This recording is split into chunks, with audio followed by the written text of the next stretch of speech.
This forum is the opportunity for you to ask questions. You've heard from each of our panel members 4 very different perspectives, all focusing on power and energy effectiveness to enable the mission. And that's really what it's about. We can talk about being green, and we can talk about saving costs, and we can talk about greenhouse gas emissions, but really for the Army, those are secondary benefits to enhancing our mission effectiveness. And one of the things I heard everyone talk about a little bit was culture change. And so I'd like if each of you can address what you think we need to do to help change the culture of the Army to ensure that the impact the individual has on power and energy, ensure they understand the impact it has on the mission. Sure, thank you. Well, you know, it's said that all units have standards, and great units enforce the standards. And so from what Sergeant Major Troxell said to what you've heard from all the panels, is we've got a vast amount of experience right now in the Army and an awareness that we didn't have 5 years ago with regard to energy savings and with regard to the way that we have to go forward. And so at the installations across the Army, the awareness that energy now is something that has to be looked at. The metering that we're doing across the board is better informing the commanders on how much energy that they're using. And I think it's fair to say and appropriate to say that this wheel is moving forward, but this is new business still, and much of what we're talking about is in its first and second year, and we're seeing the benefits of it as well. And so for us, what I have to do and what our team has to do is define the standards that we expect for energy use, inform, you know, all great units also have a life cycle of leaders who are in their first 2 months right now, or at the end of their first year, or joining the team next year. And so our leader development, our training, and then our staff assistance visits are all the kind of things that we'll implement to teach best practices, institutionalize them, and then measure them. Yeah, the first thing I'd say, this is a marathon. It's not a sprint. Culture takes a long time to get where it is, and if you want to change culture, it's a big ship that you got to turn. And it can't be, you know, once you put it on a coffee cup, you've probably lost the battle, because that's not where we want to go. We want to change the culture in 2 ways, from the top down and bottom up. And this thing here that the senior leadership of the Army signed, it's not a silver bullet, I know, but it begins to demonstrate that if the senior leadership's serious about it, you know, I always learned as a lieutenant, hey, if it's important to your boss, it ought to be important to you. And so I think this sends a message. And then it's the bottom-up thing, and it's what the Sergeant Major described. And Sergeant Major, that was as awesome a description of operational energy as I've heard ever. So you are hired. I mean, that platoon leader and that platoon sergeant out there, they got it. Now what we need is those young soldiers telling their peers about it, because peer-to-peer, and I don't care if they text it, twixt it, or bixed it, or whatever the latest thing is, that's okay. And we are, in fact, using social media to get this message out, because that's what that generation understands and communicates with, and we're going to use that. Now, at a little higher, older generation, the graying generation, I talk to every pre-command course in the Army. This is brigade, battalion commanders, and sergeant majors going into command. And they're the ones running our Army. I mean, you know, we'd like to think generals that run the Army. Nah. It's colonels and sergeant majors that are running the Army. And so if we can get them bought into this and make them understand why this is so important, we'll get there. And so it's from both ends of this thing, driving it over time, and we've got to be really persistent on it. And then the last thing I would talk about is it can't be urban legend. You got to have the facts. The facts got to back up, and you got to measure it, and you got to have metrics. That's why the base camp that we've got up at Devens is so important, because we can clearly demonstrate. You can take a base camp that's got tents and a generator behind every tent, and we can measure that and say, here's the fuel that consumes. And then we can put another base camp next to us that's got microgrids, it's got water recycling, it's got some solar technology where that makes sense. and we can show the energy consumption right next to each other, and we can demonstrate that this can be done. And that's what I said earlier about partnering with our commercial folks, and then we can write it into our contract. So it's a multifaceted, top-down, bottom-up process, but it'll take some years. It's not going to be something we're going to say, okay, we're in the end zone, we declare victory. It's going to be a constant piece, and because we're always bringing in new soldiers into our Army, it's a little bit like the Army values. You know, we don't declare victory on the Army values.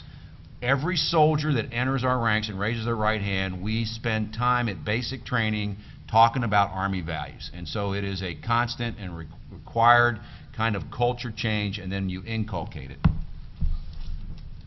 I think that two realms where we can work that culture, ma'am. One is obviously downrange through these operational energy advisors.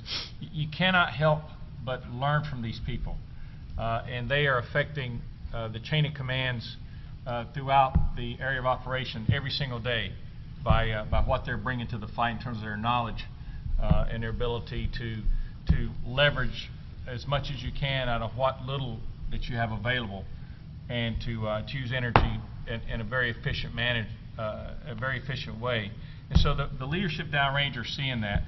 And then the second piece would be here in CONUS, as we continue to prepare units for their rotations and for other rotations who will simply go into the available force after a CTC rotation, is to leverage that training event to cause them to understand that they have to make efficient use of the energy that they have, even to the point that we're cutting them off, perhaps. And as you well know, the observer controller cell, the control cell, can create any kind of condition it wants to in the box. And so every convoy that was headed to you with more fuel just got interdicted, and every water truck that was coming didn't get there. And so how are you going to do it now, Commander? And you can change culture like that by simply creating the conditions that would cause that. Because like General Mason said and General Ferreter, in terms of standards and executing the standards, is that sometimes you have to create those conditions for people to really learn from them. It's like in your own home when you have a power outage. You know, I don't think you allow your children to let the refrigerator door hang open very long if you've had a power outage. You know, you're in and out very quickly to conserve what little bit of coolness you have in there. So that type of approach, I think, will have a big effect on culture. Well, I've always been a champion of irregular training methods to get a response out of soldiers and leaders. And I will tell you, last week, I ran a 58-hour exercise with all of my senior non-commissioned officers, not only from the Army, but from the Marines and the Air Force last week at Joint Base Lewis McChord, an exercise that we dubbed Mongadai. And what I did is I gave all of our leaders there minimal food, 1 MRE for 3 days, and minimal batteries, minimal water, and minimal fuel, and expected them to do sustained combat operations for 3 days. Well, when somebody's starving, it's easy for them to figure out, well, I'll save my main meal here when I need it, and and I'll save the salt packet here and everything because you're starving. But how do we teach them to conserve batteries? I need to communicate here, but potentially during this administrative move, I don't need my radios, so I can shut them off and move. That's the kind of things we have to do, and I think we have to. And now, I'm not saying, hey, let's go out and starve people and and take everything away from them. But in order to get a response out of people, it's got to be uncomfortable, okay? And in some cases, when the batteries go out on a radio, people say, well, my batteries are dead, that's why I couldn't talk to you. Well, we have to make a culture where that's not acceptable. So when we look at our officer and non-commissioned officer education systems, and we put them through scenario-based training during those courses, I think that's the perfect venue to make it a resource-constrained environment when it comes to power and energy. And if we continue to do that and we build repetition through this kind of thing, then over the long haul, we will build this culture within our small units down there where they understand that not only may they have to manage how much food and water they have, but they also have to manage how much power and energy they have.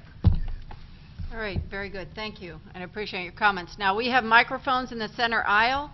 If you have a question, please come to the microphone at the center aisle. And as you make your way, I'm going to ask another question on how has the Army partnered with industry to develop solutions that are both effective and timely? We've talked about culture change, what we can do there, but there are some technological discussions. So if, oh, wait a sec, hang on a sec, I saw someone just enter the room. I don't know, might have been Sergeant Major Chandler. So why don't we take a break from questioning and invite Sergeant Major Chandler to come up here. He is the sworn in as the 14th Sergeant Major of the Army on March 1st, 2011. So I invite you to come up here. Yeah. We're recording this, so we want your comments Captured for all prosperity. Absolutely. Well, thank you, ma'am. Appreciate it.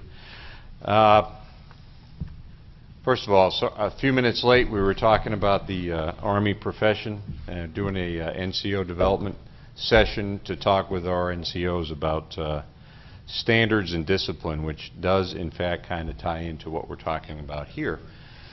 And I appreciate the opportunity for a couple of minutes to talk about it from an NCO perspective. I appreciate Secretary Hammack inviting me to this, and I also appreciate John Troxel, Sergeant Major Troxel, for actually being my stunt double and being up here. You look better than I do, John. He said that earlier. That's why I'm a day late and a dollar short. I missed the punchline, I guess. So what's this mean for our young soldiers? I think we've got to tie this together with the dialogue of what our strategy is to prevent, shape, and win for our Army. And I mean that in a very tactical squad perspective. What does this mean to me? You know, why does turning that light off in the motor pool when we're done at the end of the day, why does it matter? And our Army's successes have been tied to many things, most of all our soldiers. And if we inform them about why this is important, I personally believe that they are amazing young men and women who will do whatever it is that we ask them to do. And if we say this is important and why, they're going to get after it just like they do against those who oppose us around the world. I say that because we haven't done a very good job of educating the force on why this is important. Many years ago, we used to have these energy conservation NCOs that, you know, if you've been in the Army for a while, if you were a CQ or a staff duty, you had these checklists and you had to walk around and say, okay, I went over to the motor pool and I went into the latrine and there's a toilet that's running and we got to call a work order in. Those are things we've gotten away from over the last decade. Those are, in fact, part of being a disciplined Army. There's a standard associated with this. Those are very basic, simple things that we can do right now. This, and being able to provide kit that will allow it to operate longer and be more efficient and provide greater range and capacity are all great and wonderful things. But there's stuff we can do right now. I think we were with a young man who said, oh yeah, we just instituted a recycling program at Fort somewhere. I'm not going to mention it. We got these boxes, put stuff in them. Oh, you know, and okay, that's great, but why is this important? This was actually a relatively senior individual. It's not boxes, it's a cultural shift. That this is of strategic importance to our nation, and that one person, just like that strategic corporal, you know, in Zangabad, Afghanistan, can make a difference that will change the country. This one individual deciding that he understands or she understands why this is important will make a difference. I used to watch this commercial on AFN. I know General Tucker knows this commercial. He used to say, it started off with this faucet and it was dripping. Anybody remember this AFN commercial? Water waste is water shortage, so it started with a drip and there was this huge giant river at the end. If you just fix the faucet, you stop the river. That's our challenge. That's my challenge as the Sergeant Major of the Army, is to make our soldiers understand that turning the tactical vehicle off in the motor pool is actually okay. And that pint of fuel that they'd save, magnified by however many tactical wheel vehicles we got, and I don't know if the G4 can answer that question. 280,000. 280,000. is a huge, huge, huge economic impact to the Army and tied back to the American people who demand that we are good stewards of their resources. So I don't have a lot of pontificating or anything else to say about it other than it's our challenge as non-commissioned officers to ensure our soldiers understand the why. Our officers are going to give us what we need to do, and we're going to get after it. And so I look forward to the future, and Army strong. Cool. Strong. Thanks, man.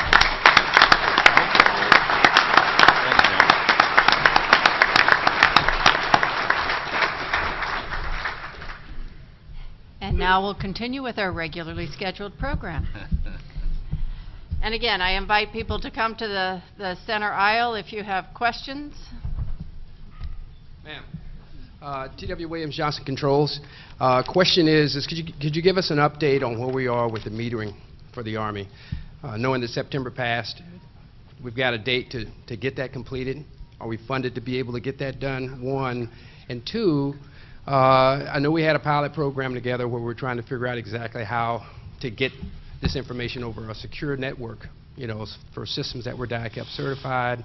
Also, to ensure that we had certificates of net worthiness for the systems that we were doing. Where are we with that with the Army? A lot of the energy service companies are out there through the Corps of Engineers actually putting meters on installations. I go around to a lot of installations, and one of the things I hear from garrison commanders and DPWs is we're getting meters, but they, you know, we can't get them to report to systems that are certified. So just like to know where we are in the Army with that. Are we on track funding-wise with that? And two, where are we with the certification process of the systems that they're supposed to report to? Okay, and I see General Aycock sitting in the front row, so if you wouldn't mind going to the microphone and answering that, I'd appreciate it. Hey. We did have a mandate to be metered to a certain level. It was a little indeterminate OSD level, but we selected our own goals and objectives to make sure that we met OSD, so that was fine. We're going to be about 1 year behind that schedule, but we're about 90% metered as we sit right now. Through the 14-18 POM, we're going to put in 31,400 meters, and we've got 5,575 additional meters that we'll put in as we work that thing. So the total amount will be 36,975 meters out through 18. Now, we had an issue with getting wireless meters hooked into a system because of certifications. A lot of posts went ahead and wired their meters. I'll give you a great example, Fort Hood.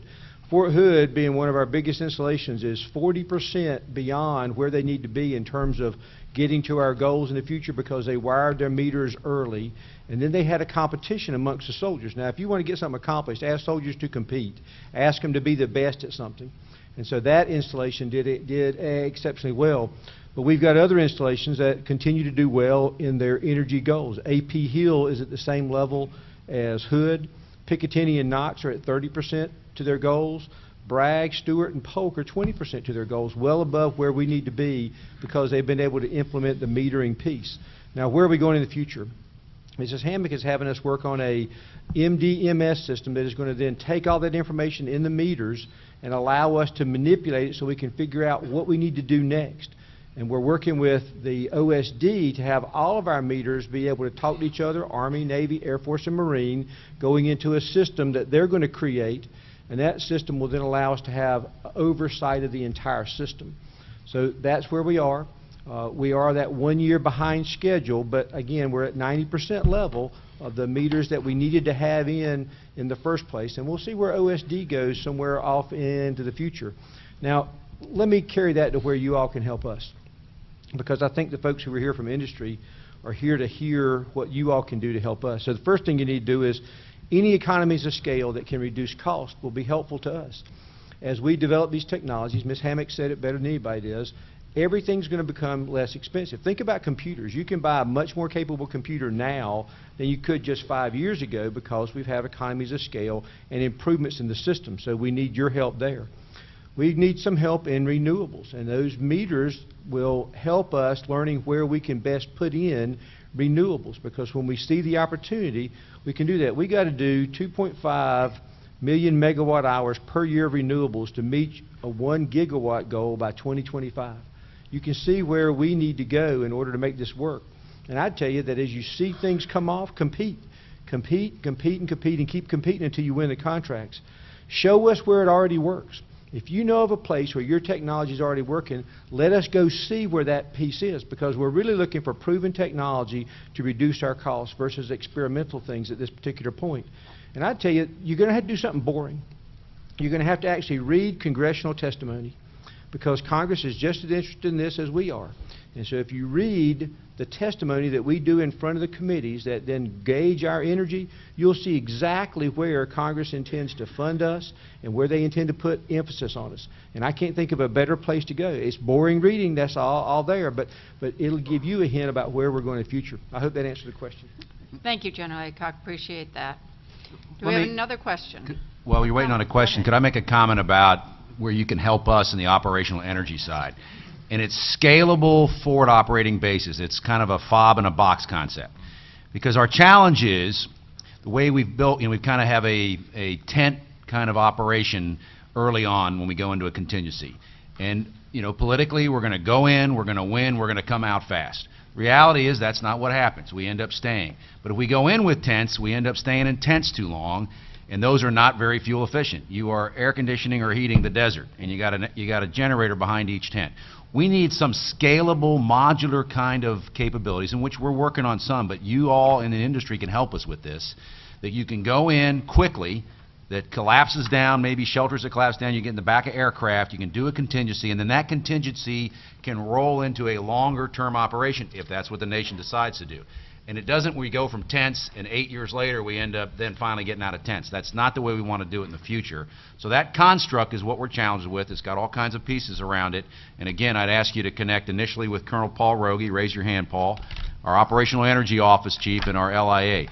That is what I consider probably one of the biggest challenges we've got in operational energy, is going out of tents into something that's not brick and mortar, because we probably can't afford that for a long time, but something that's in between that. Where is that sweet spot we can get to? Ma'am. Thank you. Secretary Burke, good Yeah, to see you. thank you. So I have to say I was really delighted to be here today. Heard some things that I never thought I'd hear. I never thought I'd hear General Aycock say that he wants OSD to put more ambitious and difficult requirements out there for the Army. So I'm going to take that back with me, and we'll see what we can do for you, Al. But also, the Army's gotten so much done in the last couple of years in this portfolio, and that's a real testament to you and to the leaders that are on the stage. So it's very exciting to be in the audience and to hear that. And also can't help noticing that there's an awful lot of people in the audience who were part of that as well. So a testament to everybody here who's played a part. And one of the, your presentation, Sergeant Major, was just terrific. You made it visceral for everybody. And there was a real warning in what you said, too, about the IEDs and the future threat, and whether it's a non-state actor, a criminal enterprise, or a near peer. Those are the kinds of threats we're going to have to look at. And you mentioned that, too, Lieutenant General Mason, about the anti-access area denial threat and the future going forward. And I'm wondering if the panel can tell us a little bit more about how the Army's incorporating that future threat, because you all have done a lot to retrofit and to rapidly field improvements, but you got to get in on the front end if it's really going to make a difference for the future force.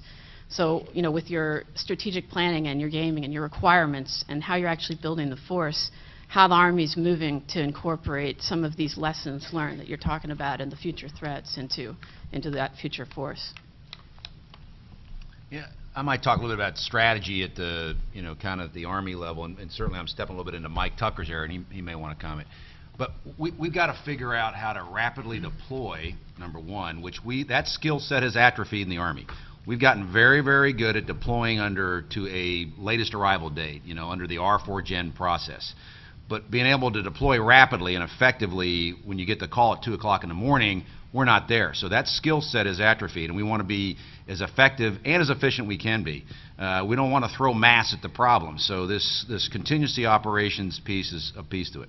We want to fly over some of these problems, and we want to get capability we can project, and that's partnering with our Air Force and our Navy brothers and sisters. and some of the capabilities they've got down there and what they're doing. In fact, what I meant by down there was down on the floor. I'm looking at some of the aircraft and some of the short takeoff landing pieces that we can get in and get beyond that. We want to be able to load our capabilities so when they roll off an aircraft or a plane or a ship, they're ready to fight.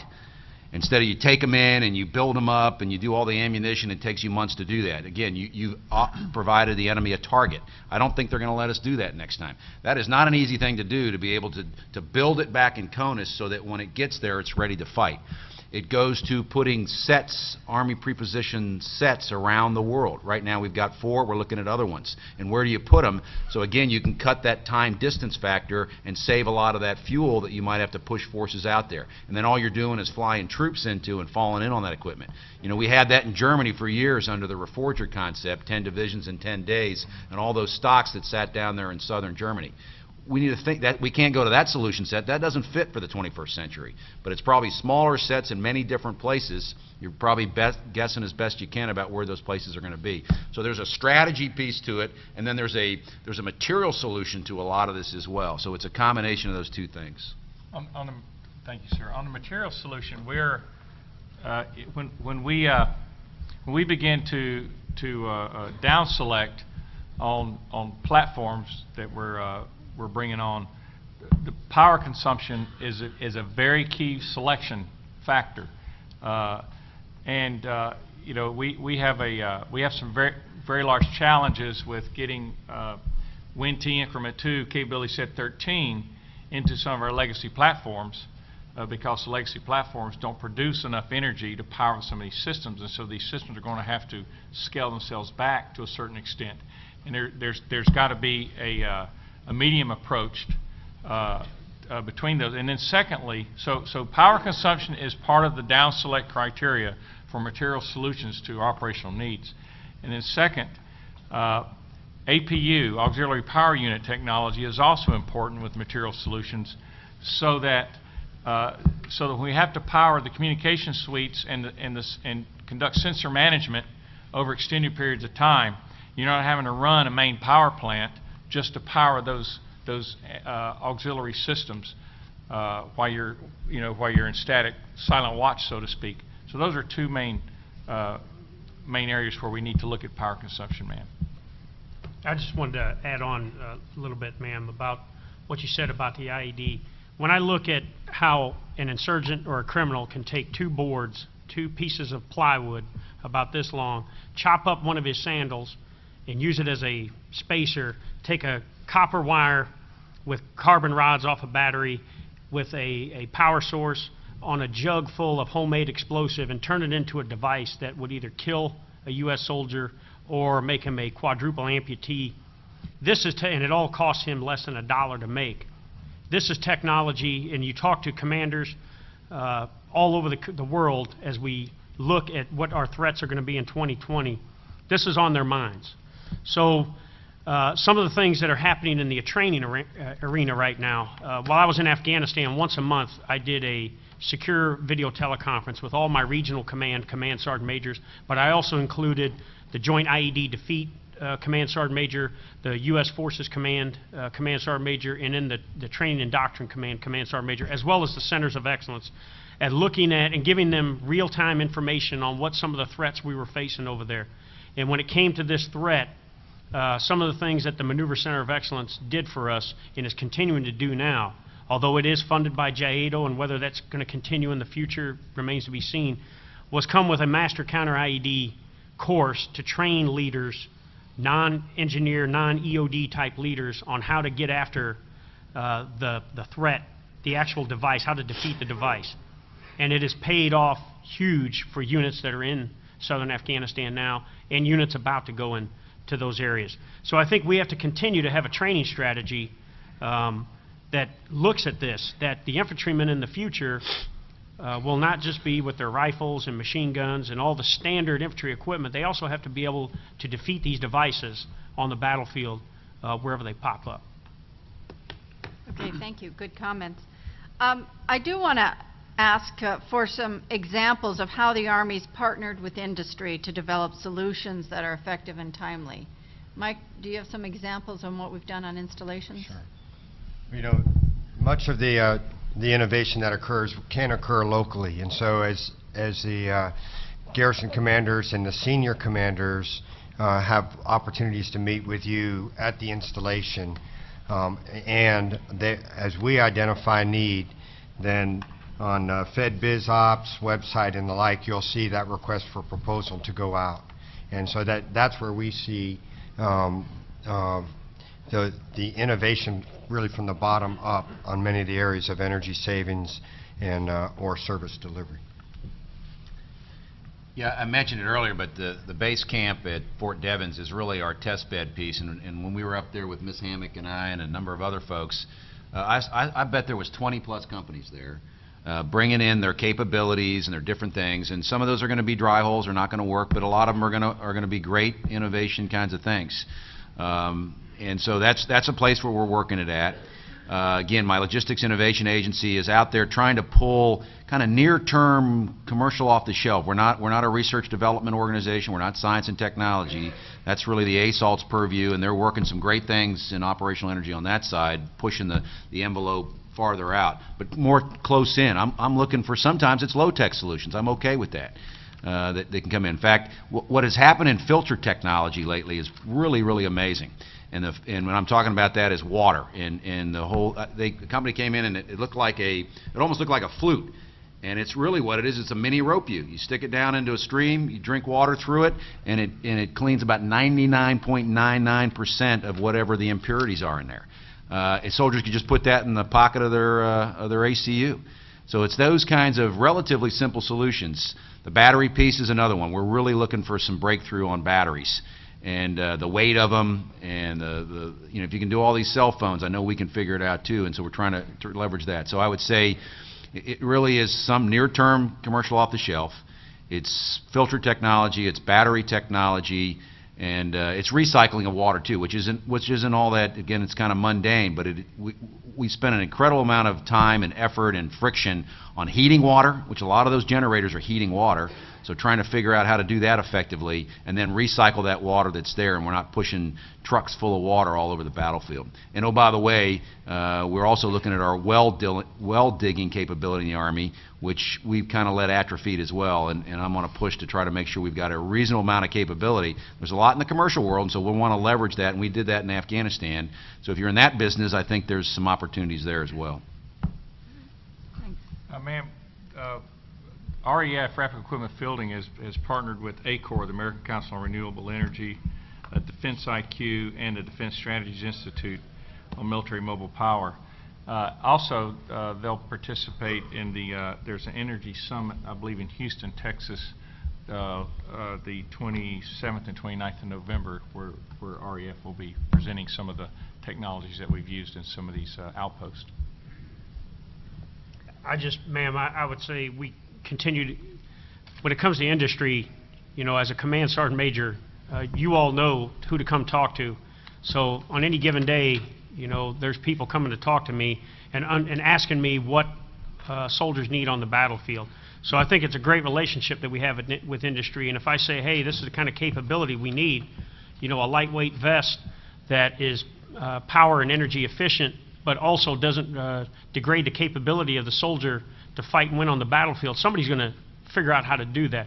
But I think we have to continue to look as the soldier, for the soldier as a system, and make sure that that is an operational requirement that we continue to have, so that we can continue to further that partnership that we have with industry.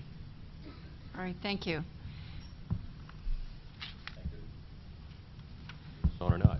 Yep. Yes. Good morning. I'm Joe Driscoll from the Leonard Wood Institute at Fort Leonard Wood, and I have a follow-up to General Mason's comment about Fort Devens and the role that ASALT is playing in trying to attract more company, business, industry involvement in solving some of the technology challenges that you talked about a few moments ago. The technology-enabled capability demonstration, particularly related to contingency basing, I gather is just getting off the ground. What's your view of that effort? Where is that headed? How's that going to play into solving some of the challenges that both you and General Tucker talked about a few moments ago? Yeah, I think the partnership with Fort Leonard Wood it's the next step. I mean, at Fort Devens, we kind of test some things out, and it's a controlled environment, and you know, it's really more like a laboratory where, at least my vision is you go to Fort Leonard Wood, you kind of put it in the dirt and you get soldiers in there really playing with it, and you find out what breaks and what doesn't break. And so I'm very encouraged about what's going to happen there. I personally need to go visit. Haven't been there yet. I plan to do that with my team. So I think that's great power. It's kind of the next iteration. And then there's also a complementary process we're doing with the network integration exercises, NIEs. This last one we did, which I guess was 12.2, we had 8 systems there. 2 of them did okay. One of them for sure we're going to field, and then the other 4 we're going to send back in again. If my math works right, I got to take my shoes off and get the high math. But so I think those different places we're doing it to allow us to test this stuff in an environment that has real controls, and then an environment that's kind of very dynamic allows us to know whether this stuff's going to work before we give it to a soldier in a battle space. You know, what we've kind of done in the last 8-10 years is we've flooded the battlefield with capabilities. Some have worked, some haven't worked. What kind of keeps me up at night is if we give some soldier, you know, some young soldier that works for the sergeant major some 300-pound thing, and then it just gets thrown in the corner because it just doesn't work. That's friction we don't want to put on the battle space. And we put some incredible stuff out there, but I think we probably put some risk and burden on soldiers we didn't need to do. So that's part of the solution set between Devens, Leonard Wood, and NIE. And it's kind of like the old high test division we used to have up at Fort Lewis. It's a similar kind of a construct to that. And I know that the industry partners are there with us every day, and I'm very encouraged about all 3 of those places. A question came in that from some of those listening, and the question was, as the Army shifts out of Afghanistan from a major military campaign to global shaping operations, do you see the need to continue operational energy efforts like the G3's Energy to the Edge, or some of the things that you're doing, General Mason? Yeah, I think it's even more important. I mean, some of us, well, I think this is kind of called the inner war years. Look, unfortunately, we're going to get in a combat operation again. Don't want to be. It's the last thing a soldier wants to do as sailor or airman is go to war. But when called upon, we better be doggone ready to go, and we better have all the skill sets we can. And we've solved many problems in the past by throwing mass at it, throwing lots of fuel, lots of water, lots of ammunition. That can't be our solution set because the pipes are getting smaller. The pipes that our comms go through are getting smaller and fuller, and the same with our lines of communication. So we want to make sure that everything that goes through there is as effective and as efficient we can. So we need to train during this time where we get a bit of a pause and train as we fight and put all those systems in there, build that culture, buy the right technology, infuse that into our force. So when the next time we go, we're not solving our problem with just-in-case logistics. That's not a good thing, but just-in-time is probably not real good either. So where's that happy medium between science and art here? I mean, just-in-time would tell you kill the last bad guy with the last bullet. That's perfect efficiencies, and people would try to drive you towards that. What if there's one more bad guy? You know? So I'm concerned that as a service that we don't let the pendulum swing too far the other way. And to me, the closer you get to the shooting, the less business practices you need. There's a place for it. It makes sense. You want to drive these things down, but you got to balance it because there's some young soldier out there that's going to have to deal with your business practice on the battle space. So there is a sweet spot in that construct. General Tucker? Ma'am, we will continue to evaluate. Every 2 months we go down range. REF analysts go down and evaluate these combat outposts where we have these net zero to the edge capability. And the end state is that we've created a Doppler PF solution that is balanced towards our future needs, so that we can begin to produce these, we call it cop in a box. So we produce an expeditionary set of equipment that we know is proven, that the Army culture has accepted, and commanders understand how to put these particular devices into action without producing excess needs. And so we'll continue to harvest information from that experience so that we can continue to use it in the future. You know, we need to deploy the right stuff. And my folks have heard me talk about this as well. There's a news clip from Vietnam, and a newscaster is interviewing a Marine. And he asked the Marine, he says, "What's your guys' mission here in Vietnam?" And he says, "Our mission is to protect the airfield." And he goes, "Okay, what's the mission of the airfield?" "The airfield's here to resupply us." Think about it. Self-licking ice cream cone. We got to be very careful about this additive effect of what we put on the battle space, because we put one more person, that person has to eat, and you know the other things they got to do. Then you got to find somebody that takes care of that person, and it's this concentric circle thing. So I don't know. Again, part of this is try to figure out what's the right balance here as to what you put on the battle space. The tooth to tail, it's the age-old story. You know, George Washington dealt with it at Valley Forge, and Napoleon Bonaparte dealt with it. I mean, that is a human construct in battle that doesn't change. And you really got to think through what's the right ratio here between tooth to tail on the battle space. I just want to, from a perspective of, that was mentioned earlier, when you stand up one of these fobs, all the stuff that goes with it, and I want to focus on fitness centers, okay? You know, we bring these fitness centers over into theater.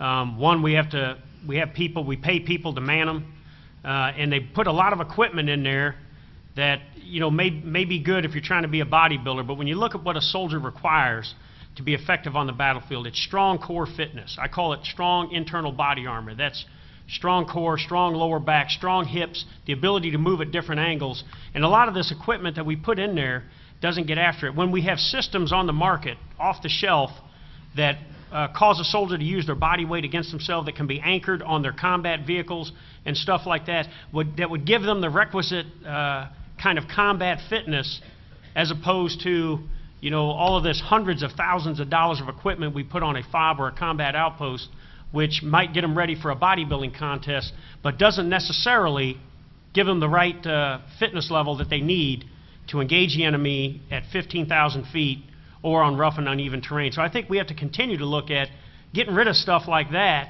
and putting systems in place where soldiers have to use non-standard type equipment. As again, I mentioned I'm a champion for irregular kind of stuff to get us to the same goal of being combat effective. And I think we have to continue to do that to make sure that we're continuing to be good stewards. Sergeant Major, you want to make any comment about the irregular workout you gave me? When you were in your Bruno Magli shoes, sir? Roger. So we were visiting Fort Knox and teaming with Sergeant Major, and to my surprise, my fitness shoes were still at Fort Benning. So I wore my dress shoes for his non-regular ropes, kettlebell, and combatives workout, and he was fairly impressed that Gio would actually show up with his docksiders or whatever they are. Well, it goes back to, you know, being an effective manager, sir. And, you know, a normal soldier, if they didn't have their $200 running shoes on, you know, or workout shoes or CrossFit shoes, they probably wouldn't have even showed up. But here I have, you know, a general officer showing up in his Bruno Magli dress shoes and still does the workout. So I think that's the kind of attitude we got to get at across the Army, sir. And Roger, they may not be as efficient as the tennis shoe, but we can still get the mission accomplished. for most of the workouts, Sergeant Major thought that they were jiu-jitsu shoes and that I was going to hurt him, and because he heard we were also going to do combatives. But to the point, and most of what we say is true. And to the point, so that the culture has to be expeditionary. And so fob in a box is going to be important when a fob needs to get set up. But also, this is a blue-collar Army. We are white-collar thinkers and blue-collar warriors. And we got to be able to live on the land, and they got to be Army strong, as the Sergeant Major's saying. And there is a culture that our fitness centers should be magnificent on our installations. And then that expectation translates to be magnificent in the combat zone. And if we can do that, that's wonderful, because we have the best soldiers and the best civilian workforce ever. At the same time, there are a lot of apparatus that are easily carried. It doesn't require 7 or 8 or 9 mill vans for a good, sweaty workout. And MCOM's established, even at Fort Drum, a number of company-sized facilities that General Milley's asked us to work with them.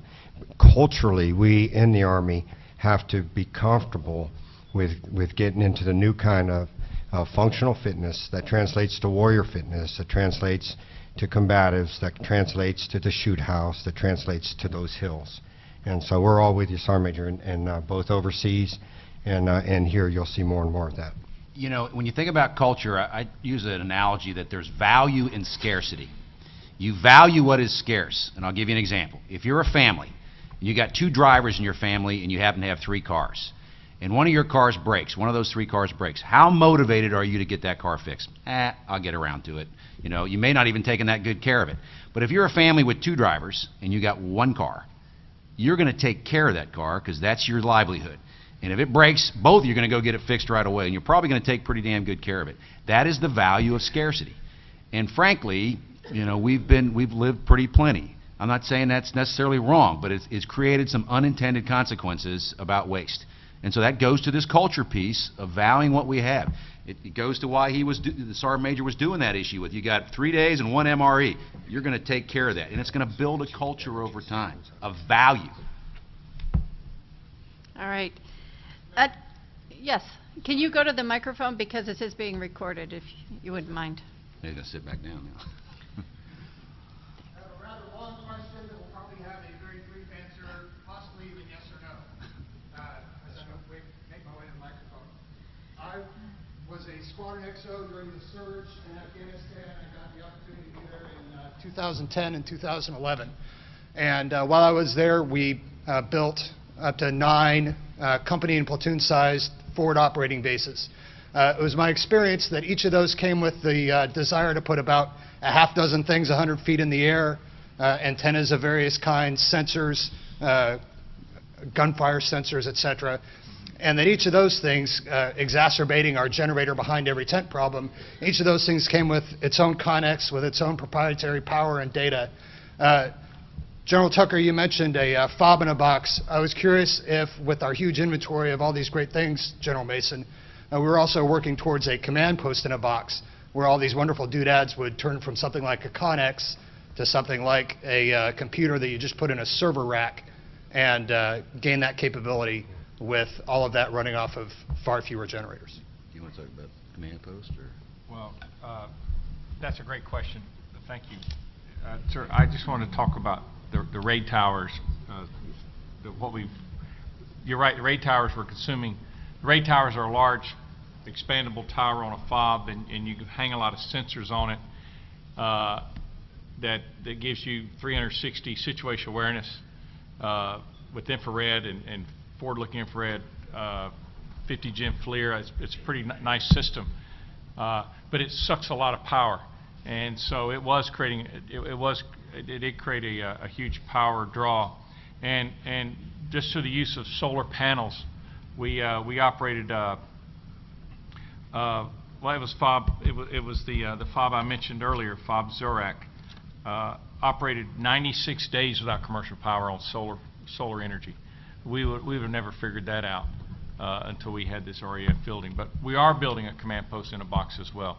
General Lawrence, the CEO of G6, the Chief Communications Officer on the Army staff, has a vision that every installation becomes a docking station. So your tactical radios come out of your vehicles and go into your home bases, and that becomes a docking station, so that when you leave the office and you get called out to go to combat, you undock from the docking station and you plug back into that server rack that you mentioned. And so that's kind of the precept under which the combat outpost package that we're putting together will operate from. Sir? Yeah, it's not exactly a soup question, so it isn't a yes or no question. Back to the kind of our force provider, which is kind of our FOB in a box we've had for many, many years. It's, you know, it mostly was based on tents, and we kind of upgraded the tents, upgunned those. But what we're doing now, based on the things we're learning at Fort Devens and will learn at Fort Leonard Wood, liners inside the tents, sunshades above the tents, recycling systems, microgrids in the thing. In the force providers, and we're partnering with the Air Force with their Harvest Bear system. So we're buying the same kind of generator, so when we put an Air Force unit now next to an Army unit, which could happen and does happen, we can trade each other's equipment, and we got the same repair parts coming in and those kinds of things. So there's a joint solution piece to this too, wherever we can get to it. So the FOB or the COB in a box, we're there, but I think we're only about 50% there. I'm really looking for collapsible kinds of shelters that you can stack and put in a C-130 and those kinds of things that already are wired, so you just pop it up. Things that we put on flat racks and move around the battlefield very quickly, and we're not using a lot more trucks. Those kinds of solution sets are what we're looking for, and you can even put command posts on flat racks as well. Right, in containerized kind of capabilities. And General Mason, those are great examples of what we're doing in operational energy. But as soldiers are coming home, and we're increasing the use of simulators, and we've got some new technologies. We're increasing our energy consumption on installations, or the demand on installations. General Ferreter, do you have some examples of what's going on the installations? Yes, ma'am, sure. Just a couple thoughts, and as we approach this will probably be the biggest wrap-up that I could possibly give for what we're doing, not knowing if you're going to ask anything at the end. So, so this is Installation Management Command at 10 years. 10 years ago, the Army took a decision to run an enterprise, and 10 years ago there were about 15 commands. I think maybe it's 23 different commands were running installations around the world. And so for 10 years and as many deployments and movements, this outfit that I'm privileged now to be a part of has moved from one part of the country to the other to finally setting its feet underneath itself out at Fort Sam Houston, Joint Base San Antonio. And the awesome AXIM team, as a member of the Army staff, works with that direct reporting unit called IMCOM. So the art and science of running installations is 10 years mature, and by way of our professional development, an academy that we run at Joint Base San Antonio, and then our ability to look at every installation with hard data as well as feelings and sensings, to be able to see exactly the size of the footprint of the soldiers and the families and the support required. We're there now, and you can be taken into the deep water to understand that someone feels like they need more space when in fact they have more space than required by the footprint. General Aycock will tell any audience he can that one thing that soldiers don't need practice or training in is in spreading out. And so if a building goes empty, it won't be a day or two before it's full. And so in the next 2 years as well, the TAA announcements for how the Army's going to reshape itself will be announced, and we'll begin the implementation. And so I'd mentioned IMCOM at 10 years and AXIM as the Army staff agent. But this table here and this table with the Secretariat is closer and more coherently integrated than ever. And that allows us to really do things the right way, to do what's right, and then to do it the right way. This year, we were asked at Installation Management Command to save $1 billion, to cut our operating costs at $1 billion from last year's execution rate. This year at Installation Management Command, we cut our execution rate at $1.4 billion. And we did that through the savings that we achieved by working as a super team with FORSCOM and TRADOC and AMC, our Army staff partners, and the Army Service Component commanders overseas. And so the real big idea is there are a lot of efficient ways, there are a lot of new technologies, but there's also some simple ways. And so if we're really only using 6 out of 10 of our dining facilities on an installation, then why would we have all 10 open? So we've closed those footprints up quite a bit. If we had enough, and the joke was, you know, at Victory Base in Baghdad, if you were an E3, a PFC in the Army, you were qualified for an F-150, and you should pick it up at the gate as you came back in the country. So not everybody on an installation needs a non-tactical vehicle, and we've taken thousands off the road. And the barracks footprint as well, and the company operations footprints. And in the past, with our service contracts, where perhaps you know, every Dempsey dumpster was picked up, you know, on the 3rd day, where those are rewritten and the leadership gets on board and trash is picked up as needed and grass is cut. You know, not everything needs to be the green. You know, you can have some fairway and some rough out there. And so the point is that this is a team of 100,000 people. This is a team at Echelon that have looked at the concepts of how we do business. And better business practices as well that are measured are as important as the innovation to the technology. And together we'll continue to partner with anyone and everyone that we possibly can. And as a result, as we come back, then we know where the soldiers will go, and we know that we'll put them in barracks that their NCOs are in control of, and we know that we'll take on the other contemporary issues of sponsorship and suicide prevention and sexual assault in order to really have the greatest Army back at home station. And so those are the ways that we've saved gobs and gobs of money, and we'll do it again next year also. All right. Well, I ask you to join me in thanking this great panel for their discussions and comments.